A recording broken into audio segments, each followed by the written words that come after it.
ராதிகாவனுக்கு மிக முக்கியமான ஒரு வழக்கு. அந்த வழக்கின் மீதான தீர்ப்பு வாசிக்கப்பட்டு வருகிறது. நீதிபதி முத்துக்குமரன் தீர்ப்பை வாசித்துக் கொண்டிருக்கிறார். தீர்ப்பினுடைய முழு விவரம் சற்று நேரத்தில் தெரியவர் இருக்கின்றது. இந்த வழக்கினுடைய பின்னணி பொறுத்தவரை ஒட்டுமொத்த தமிழகத்தையும் அதிர்ச்சிக்குள்ளாக்கிய ஒரு பேரவலத்தின் உச்சம், மனித உரிமை மீறல் என்று கூட சொல்லலாம். அந்த அளவுக்கு மிக ஒரு கொடுமையான ஒரு நிகழ்வு. கடந்த ஜூன் 2020ஆம் ஆண்டு ஜூன் மாதம் 19ஆம் தேதி நடைபெற்ற நிகழ்வு தான். கூடுதலாக 15 நிமிடங்கள் கடை திறந்து வைத்திருந்தார்கள் என்ற ஒரே காரணத்துக்காக, அப்போது கொரோனா காலகட்டம் என்பதால் கொரோனா விதிமீறல் என்று கூறி அந்த கடையை திறந்து வைத்திருந்த நபரை போலீசார் கைது செய்தார்கள். அதை தட்டி கேட்க சென்ற மகனையும் கைது செய்தார்கள். அவர்தான் ஜெயராஜ் மற்றும் பென்னிக்ஸ். அப்போது கைதாக்கும் போது ஜெயராஜுக்கு வயது 59, அவருடைய மகன் பென்னிக்ஸ் வயது 31. இருவரையும் போலீசார் கைது செய்தார்கள். செல்போன் கடை வைத்திருந்தார்கள். கூடுதலாக 15 நிமிடங்கள் தாமதமாக கடை மூடியதாக கூறி ஜெயராஜை போலீசார் விசாரணைக்காக அழைத்து சென்றார்கள். இதை கேட்க சென்ற அவருடைய மகன் பென்னிக்ஸையும் போலீசார் பிடித்து சென்றார்கள். அன்று இரவு ஜூன் மாதம் 2020ஆம் ஆண்டு ஜூன் 19ஆம் தேதி அன்று இரவு சாத்தான்குளம் காவல் நிலையத்தில் நடந்த ஒரு நிகழ்வு என்பது ஒட்டுமொத்த ஒரு மனித பேரழிவு, தன்மையற்ற செயல், ஒரு அவலத்தின் உச்சம், பேரவலத்தின் உச்சம் என்று சொல்லலாம். அந்த அளவுக்கு மிக கொடூரமாக இருவரும் தாக்கப்பட்டு சித்திரவதை செய்யப்பட்டார்கள். அதற்கு பிறகுதான் அவர்கள் அடுத்த நாள் 2020ஆம் ஆண்டு ஜூன் 20ஆம் தேதி என்று கோவில்பட்டி கிளை சிறையில் அடைக்கப்பட்ட பென்னிக்ஸ் ஜூன் 22ஆம் தேதி 2020ஆம் ஆண்டு ஜூன் 22ஆம் தேதி பென்னிக்ஸ் உயிரிழந்தார். அதற்கு அடுத்த நாள் 23ஆம் தேதி ஜூன் 23ஆம் தேதி என்று அவருடைய தந்தை ஜெயராஜ் உயிரிழந்தார். இந்த இருவருடைய உயிரிழப்பு என்பது மிகப்பெரிய ஒரு அதிர்ச்சியை தமிழகம் முழுக்க ஏற்படுத்தி மிகப்பெரிய ஒரு பேச்சு பொருளாக மாறியது, அதிர்ச்சிக்குள்ளாக்கியது. அப்பாவியாக கடையை திறந்து வைத்தார்கள் என்ற ஒரே காரணத்துக்காக இருவரை காட்டுமிராண்டித்தனமாக தாக்கி அவர்கள் உயிரிழக்கும் அளவுக்கு தாக்கக்கூடிய நிகழ்வு என்பது எங்கும் நடந்திராத மிகப்பெரிய ஒரு பேரவலத்தின் உச்சம் என்று தொடர்ந்து மிகப்பெரிய ஒரு சர்ச்சையை ஏற்படுத்தியது இந்த விவகாரம். அதற்கு பிறகு அவர்கள் உடலில் இருந்த உயிரிழந்த ஜெயராஜ் மற்றும் பென்னிக்ஸுடைய உடலில் இருந்த காயங்கள் மற்றும் இரத்த கரைகள் காவல்துறையினுடைய அத்துமீறலை உலகிற்கு வெளிச்சம் போட்டு காட்டியது என்று கூறலாம். தொடர்ச்சியாக ஒட்டுமொத்தமாக சமூக ஆர்வலர்களுக்கு எதிராக கண்டன குரலை எழுப்பினார்கள். குறிப்பாக அந்த சமயத்தில் justice for Jayaraj and Bennix என்ற ஹேஷ்டாக் உலக அளவில் ட்ரெண்டானது. அந்த அளவுக்கு ஒட்டுமொத்தமாக அனைவருடைய கவனத்தையும் ஈர்த்து மிகப்பெரிய அதிர்ச்சி ஏற்படுத்திய சம்பவமாக தந்தை மகன் காவல் விசாரணையின் போது உயிரிழந்த விவகாரம் பார்க்கப்பட்டது. அந்த விவகாரத்தை அப்போது மதுரை உயர்நீதிமன்றம் தாமாக முன்வந்து வழக்கை விசாரணைக்கு எடுத்தார்கள்.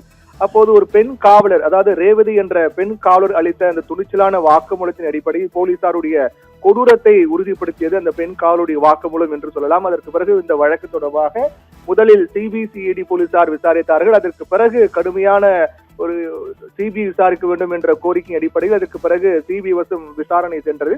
தொடர்ந்து சிபிஐ அதிகாரிகள் விசாரணை தீவிரப்படுத்தினார்கள்.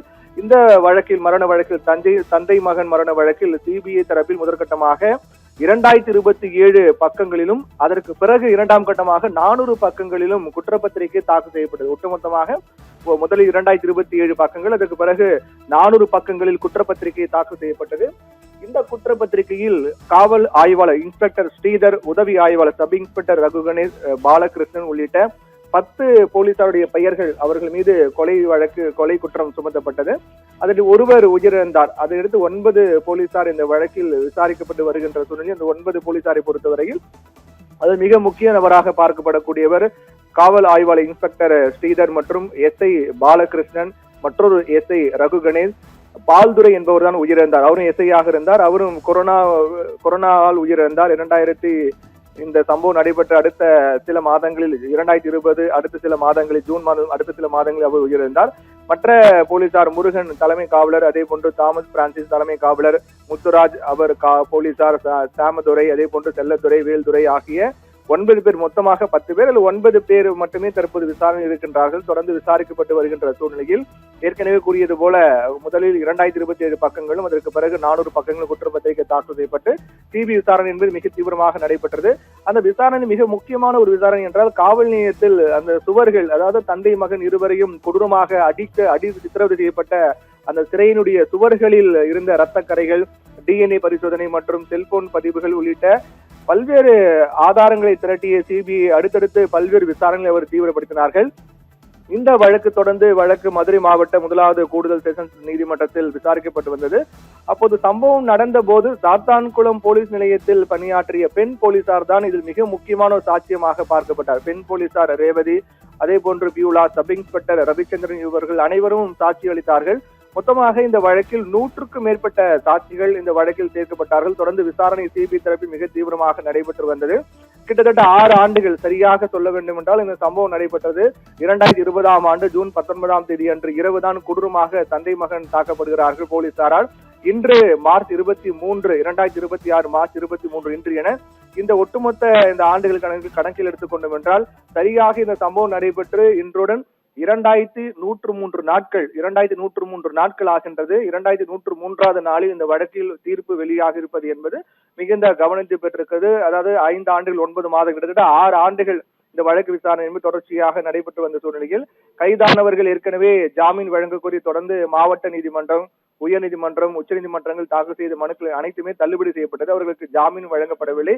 ஜாமீன் என்பது மறுக்கப்பட்டு தொடர்ந்து பல்வேறு முறை பல கட்டங்களாக, குறிப்பாக இன்ஸ்பெக்டர் ஸ்ரீதர் உள்ளிட்ட பல போலீசார் தொடர்ந்து தங்களுக்கு ஜாமீன் வழங்க வேண்டும் என்று இந்த விசாரணை நடைபெற்ற இந்த 6 ஆண்டு காலகட்டங்களில் மாவட்ட நீதிமன்றம், உயர்நீதிமன்றம், உச்சநீதிமன்றம் வரை கூட சென்றார்கள். ஆனால் அவர்களுக்கு ஜாமீன் வழங்கப்படவில்லை. அவர்களுக்கு ஜாமீன் வழங்கப்படாத ஒரு நிகழ்வு என்பது பாதிக்கப்பட்டவர்கள் தரப்பில் சற்று ஆறுதலாக பார்க்கப்பட்டது. அதைத் தொடர்ந்து ஒட்டுமொத்தமாக வழக்கு விசாரணை முடிவுற்ற சூழ்நிலையில் இந்த வழக்கின் தீர்ப்பு என்பது இன்று வழங்கப்படும் என்று ஏற்கனவே அறிவிக்கப்பட்டது. இன்று காலையே இந்த வழக்கில் தீர்ப்பு வழங்கப்படும் என்று எதிர்பார்க்கப்பட்ட சூழ்நிலையில் 4 மணிக்கு தீர்ப்பு வழங்கப்படும் என்று அறிவிக்கப்பட்டது. அதைத் தொடர்ந்து இன்னும் சற்று நேரத்தில் தீர்ப்பு என்பது வாசிக்கப்பட்டு வருகின்ற சூழ்நிலையில் இன்னும் சற்று நேரத்தில் அந்த தீர்ப்பு என்ன என்பது தொடர்பான அறிவிப்பு வெளியாகும் என்று எதிர்பார்க்கப்படுகிறது. ஒட்டுமொத்தமாக தமிழகம் முழுக்க எதிர்பார்ப்பை ஏற்படுத்திய வழக்கு. எப்போதும் பொதுவாக ஒரு சம்பவம் நடைபெறுகிறது என்றால் அது சில மாதங்கள், சில ஆண்டுகளுக்கு பிறகு அதனுடைய தாக்கம், அதனுடைய வீரியம் என்பது குறைந்துவிடும், அதனுடைய தீவிரத்தன்மை என்பது குறைந்துவிடும். அதுக்கு பிறகு வரக்கூடிய தீர்ப்பாக தான் பார்க்கப்படும். ஆனால் இந்த வழக்கை பொறுத்தவரையில் அதனுடைய தீவிரத்தன்மை சற்றும் குறையாத அளவுக்கு ஒரு மிகப்பெரிய தாக்கத்தை ஒவ்வொருடைய தமிழர்கள் மத்தியில் ஏற்படுத்தி என்றால் அது மாற்று கருத்து அல்ல. அதாவது கொரோனா காலகட்டத்தில் ஊரடங்கு உத்தரவு எல்லாம் பிறப்பிக்கப்பட்டது. ஒவ்வொரு நிகழ்வுக்கும் ஒரு நேரம் என்பது குறிப்பிடப்பட்டது. குறிப்பாக கடை திறக்கக்கூடிய நேரம், கடை மூடக்கூடிய நேரம் என ஒவ்வொரு நேரமும் குறிக்கப்பட்டு அது தொடர்ந்து போலீசாரெல்லாம் கண்காணித்து வந்தார்கள். அதற்கு காரணம் கொரோனாவின் தாக்கம் பரவாமல் தடுப்பதற்காக, கொரோனாவின் தாக்கத்துக்குட்பட்டு யாரும் பலியாக கூடாது, பாதிக்கப்படக்கூடாது, மக்களுடைய பாதுகாப்புக்காக தான் நேர கட்டுப்பாடுகள் கொண்டு வரப்பட்டது. ஆனால் ஒரு 15 நிமிடங்கள் தாமதமாக கடையை திறந்து வைத்தார்கள். 15 நிமிடங்கள் கழித்து தாமதமாக கடை மூடினார்கள் என்ற ஒரே காரணத்துக்காக தந்தை மகன் இருவரையும் கைது செய்து கொடூரத்தின் உச்சமாக பார்க்கப்பட்டு சிறையில் அவர்கள் சித்திரவதை செய்யப்பட்டு அவர்கள் கொடூரமாக தாக்கப்பட்டு உயிரிழக்கக்கூடிய அளவுக்கு அவர்கள் கொடூரமாக தாக்கப்பட்டவருடைய நிகழ்வு என்பது 6 ஆண்டுகளை கடந்த போதிலும் கூட இன்னும் அதனுடைய தாக்கம், அதனுடைய தீவிரத்தன்மை என்பது சற்றும் குறையவில்லை என்பதில் எந்தவித மாற்று கருத்தும் இல்லை. குறிப்பாக கொரோனா காலகட்டத்தில் கொரோனாவிலிருந்து மக்களை பாதுகாப்பதற்காக தான் நேர கட்டுப்பாடுகள் கொண்டு வரப்பட்டது. அதோட நோக்கம் என்பது மக்களை பாதுகாக்க தான். ஆனால் அவர்கள் கொரோனாவில் ஆட்கொண்டிருந்தாலும் கூட இந்த அளவுக்கு ஒரு உயிரிழப்பு ஏற்பட்டிருக்காது. கொரோனாவிலிருந்து பாதுகாக்கின்றோம் என்ற அடிப்படையில் போலீசார் செய்த செயல் என்பது இருவரின் உயிரை பறித்திருக்கிறது என்பது அவர்கள் அதற்கு கொரோனாவிலே அவர்கள் கொரோனாவுக்குள்ளாகி இருக்கலாம், கொரோனாவுள்ளாக கூட அந்த அளவுக்கு உயிரிழப்பு ஏற்பட்டிருக்காது என்றெல்லாம் கூட பல்வேறு விமர்சனங்கள், கருத்துக்கள் எல்லாம் தொடர்ந்து முன்வைக்கப்பட்டு வந்த நிலையில் இந்த விவகாரத்தில் தற்போது இன்னும் சற்று நேரத்தில் தீர்ப்பு வழங்கப்பட இருக்கிறது. தந்தை மகன் இருவரும் உயிரிழந்த விவகாரம், அதாவது ஜெயராஜ் மற்றும் பென்னிக். ஜெயராஜ் உயிரிழக்கும் போது 59 வயது, அதே போன்று அவருடைய மகன் பென்னிக் உயிரிழக்கும் போது 31 வயது. தந்தை மகன் இருவரும் சிறையில் கொடூரமாக தாக்கப்பட்டு உயிரிழந்த வழக்கில் தீர்ப்பு இன்னும் சற்று நேரத்தில் வெளியாகும் என்று எதிர்பார்க்கப்படுகிறது. அதைத் தொடர்ந்து இந்த கடந்த ஜூன் 2020ஆம் ஆண்டு ஜூன் மாதம் 19ஆம் தேதி இந்த சம்பவம் நடைபெற்றது. தொடர்ந்து அன்றைய நாள் இரவு சிறையில் அவர்கள் கொடூரமாக தாக்கப்பட்டார்கள்.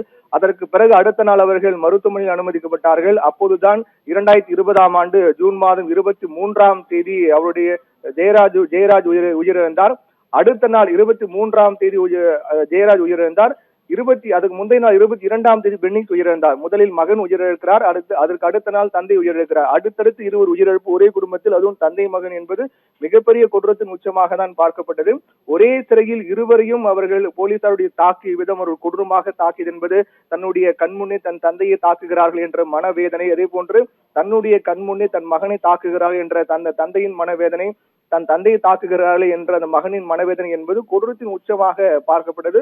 போலீசாரை பொறுத்த வரையில் அப்போதெல்லாம் கடுமையான விமர்சனங்கள்லாம் முன்வைக்கப்பட்டது. போலீசாரை பொறுத்து மக்களை பாதுகாப்பான போலீஸ் தான், காவல்துறை என்பது மக்களுடைய நண்பன் என்றெல்லாம் சொல்லப்பட்ட சூழ்நிலையில் இருவருடைய மரணம் என்பது போலீசாரின் மீது பல்வேறு அதிருப்திகள் எழ மிக முக்கியமான காரணமாக பார்க்கப்பட்ட சூழ்நிலையில்